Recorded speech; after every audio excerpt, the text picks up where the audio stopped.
دعائے ماہ رجب المرجب۔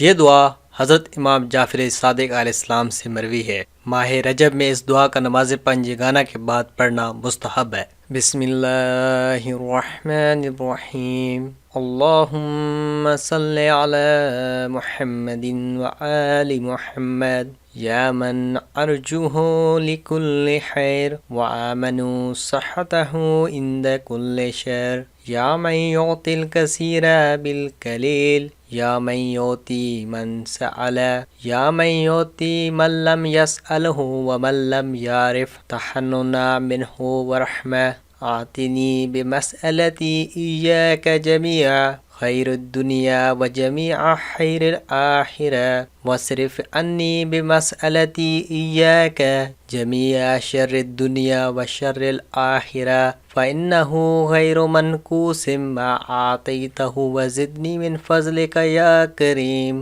راوی کہتا ہے یہاں تک پڑھنے کے بعد امام جعفر صادق علیہ السلام نے اپنی ریش مبارک مٹھی میں تھام لی اور اپنی انگشت شہادت ہلاتے ہوئے نہایت گریہ و زاری سے درج ذیل جملات تلاوت فرمائے۔ یا ذوالجلال والاکرام یا ذا النعم والجود یا ذا المن والطول حرم شیبتی علی النار۔ دعائے ماہ رجب المرجب کا ترجمہ۔ اے وہ ذات جس سے میں ہر بلائی کی امید رکھتا ہوں اور ہر برائی کے وقت اس کے غضب سے امان کا طلبگار ہوتا ہوں۔